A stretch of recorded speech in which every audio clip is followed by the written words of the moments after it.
question right now, are you ready for the Rangers to be sellers at the trade deadline, or do you want to at least give them time till the All-Star break?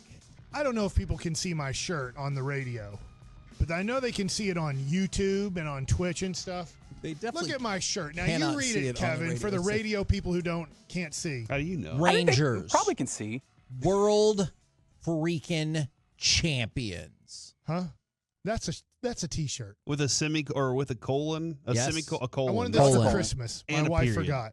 I wanted it for Father's Day. My wife forgot. Took her out to dinner the other day, and we walked right by that T-shirt store where I said, this is one of the only things I want. She said, you know what I forgot? I forgot to get you that shirt. And so we went in, and we bought the shirt. So now I have my Texas Rangers World freaking Champions shirt. So And you want me to sell the champions? How dare you? yes. Well, or at least I'm asking a question. That's what we do here. We ask questions. All right. Now, in terms of somebody who might be more definitive, I'm going to take you to Evan Grant. Oh. Evan Grant pointed this out. The Rangers entered July with a 38-46 record.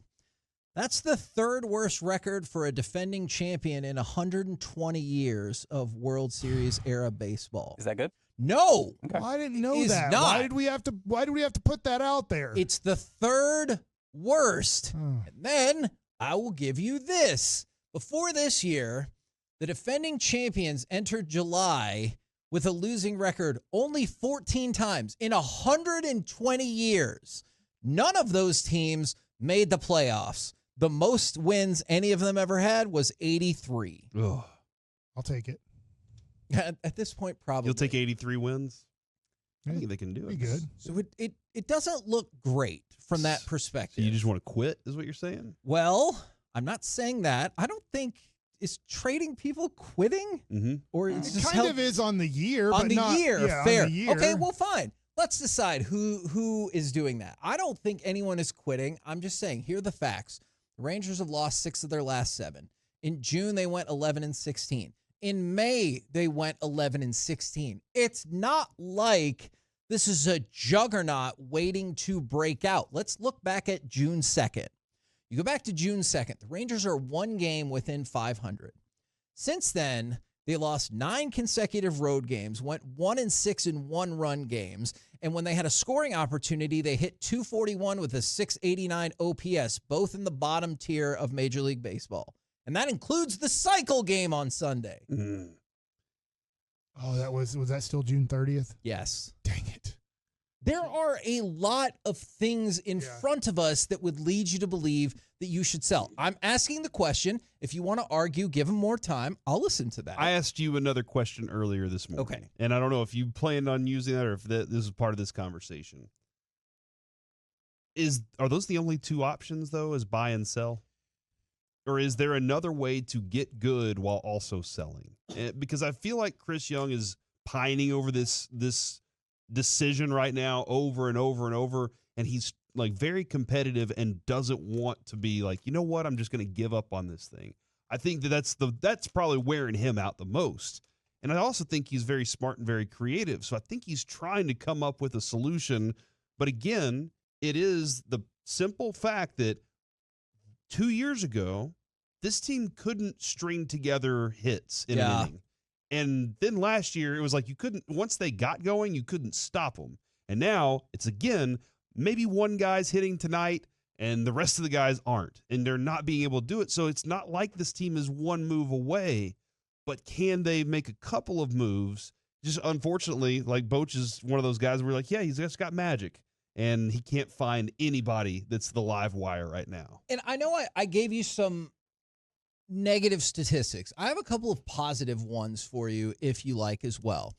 One of them was one of those teams that had a worse record than the Rangers as the defending World Series champions. It was Toronto in 1994. By the way, the other team was Florida in 1998. And remember, they were like, good enough, tear the team down. So This is pretty rare and pretty bad company that you're in. But that Toronto team, after the All-Star break, they went 9-2. And then you'll recall, very famously, the rest of the season was canceled. But the point was, after the All-Star break, they were not looking like they were a really good team.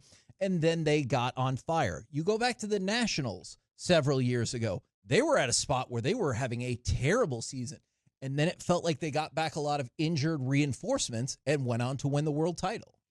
Yeah, I guess I was that wasn't where I thought you were going, because then I thought you were going with because the Nationals didn't have a good year the next year. Now, in a weird way, they had COVID, but then obviously they were having money issues, as in who do we pay? They decided we're not going to pay Anthony Rendon, but we are going to pay Steven Strasburg, and pretty much Steven Strasburg never pitched again. Yeah. So they gave about, I don't even know, $150, $200 million to a guy who never pitched again. Yeah. All of the things you're laying out, I'm going to be honest, I did not know it was that bad in the history of Major League Baseball for what the Rangers are doing right now. Third worst as a defending champion going into July ever. We're talking about 120 years. Yeah, I have to admit, no idea. I was pretty staggered when I saw that too. So as you're putting out all the facts, I can see why selling makes more sense than buying right now. Now, can I add to this conversation I just pulled up on Spotrac the free agents the Rangers have at the end of this year? Because if we're talking about selling players, we have Max Scherzer, Nathan Eovaldi, Andrew Heaney, David Robertson, Kirby Yates, Michael Lorenzen, Jose Leclerc, Travis Jankowski, Jose Urena, and that's pretty much it. Robbie Grossman is the last guy on this list. So I just named a whole bunch of pitchers who are having actually pretty good years, who are all free agents at the end of the year. Eovaldi has a vesting option. It's a matter of innings pitched and stuff like that. He could get to. And David Robertson has a mutual option for next year. So there's a way that Eovaldi and Robertson wouldn't be free agents, but Scherzer, Heaney, Yates, Lorenzen, Leclerc, Jankowski, Urena are all free agents at the end of this year. Why do you think they're having great years, Kevin? You do need to, if you're Chris Young at the All-Star break, I won't say today, but at the All-Star break, and this is going to be a tough All-Star break for the Rangers, because let's be honest, the ownership, and they're going to have things to do while the game's here in their stadium. But the major conversations they need to have before they start the second half is going to be on these guys.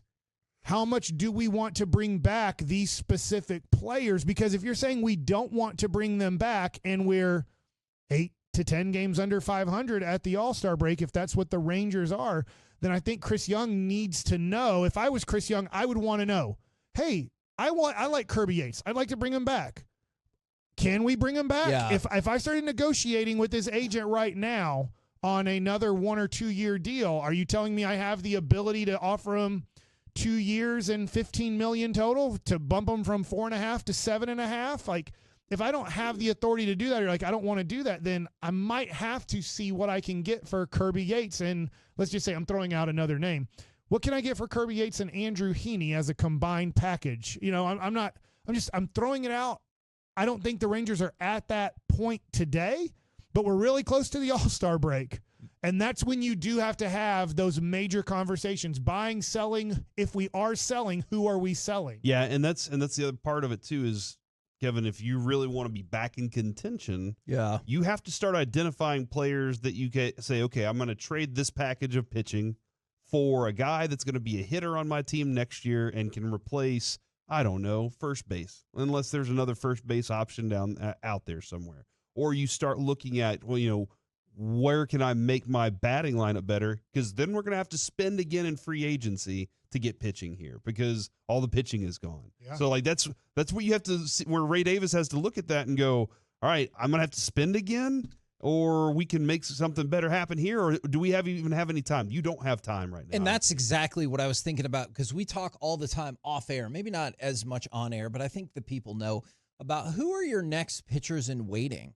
You know, and so while it might not be your favorite thing to do, if you could find somebody that, like, hey, he's probably a year away, and you're like, hey, hopefully that's far enough in the process that the Rangers won't ruin this arm like they have so many others. The only guy who's a pitcher in waiting, and he still has a major issue today, is Cody Bradford.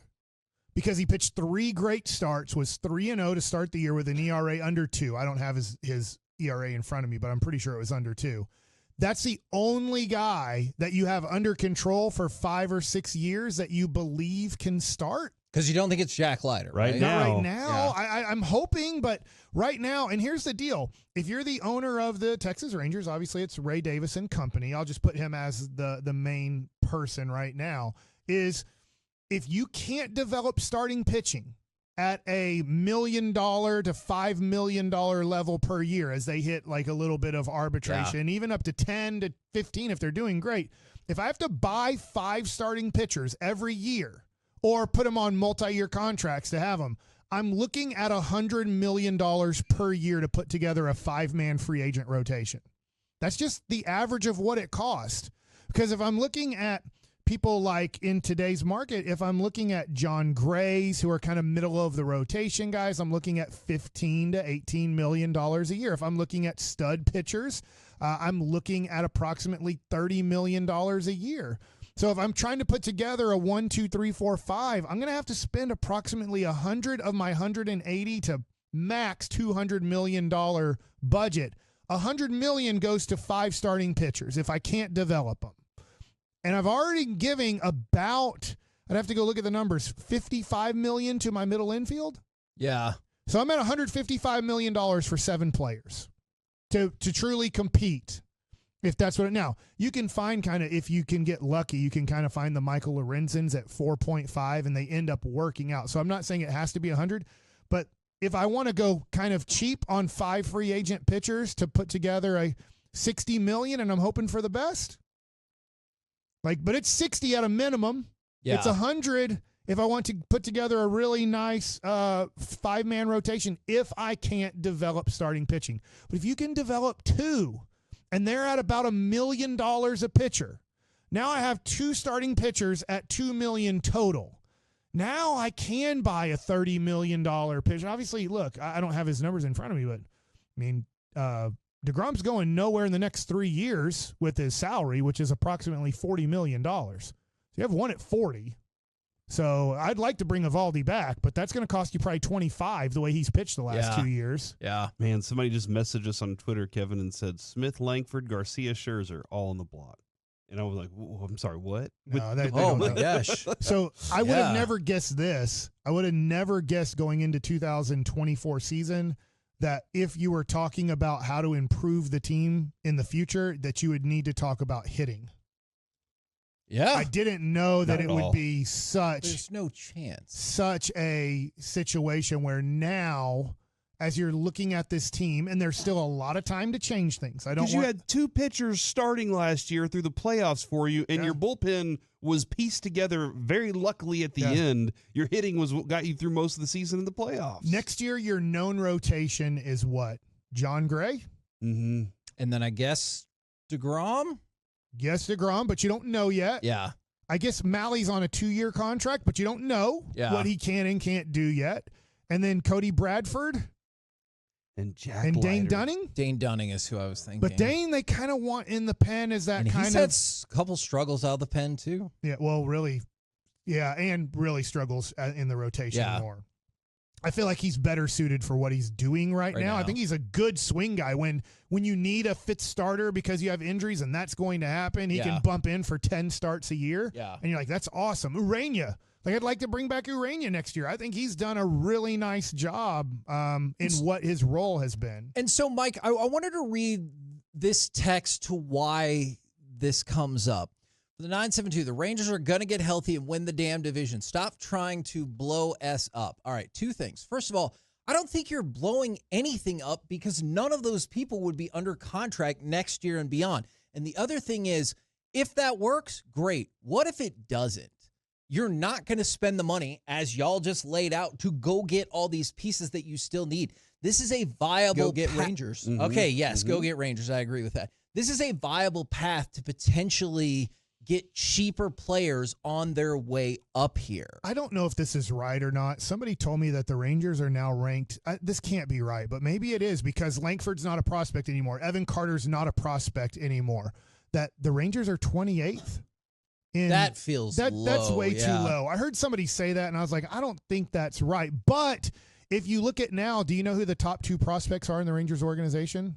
It's on MLB. It's Sebastian Walcott, number 1, and Jack Leiter, number 2. It might be Foskew's number 3 or 2. Like he came back and hit a home run, by the way. Those are your top 3 prospects, I think, now in your organization. And that's not as when you saw Evan Carter and Wyatt Lankford and, kind of when you were in that after the All-Star break last year, you're like, oh, my gosh. But right now you start looking at it and go, in a way, if you go down this, let's just say, Evan Grant path, you could use maybe a little bit of help in certain areas in your farm system and then you got to be able to develop starting pitching at some point. It's here. Walcott and Fosky. And is Leiter 3? No. Who's 3? Rocker. Who's not really pitched ever in professional and baseball. Anthony Gutierrez is 4. Okay. And Jack Leiter's 5. Okay. Those are your top 5 prospects in your organization now. Whew.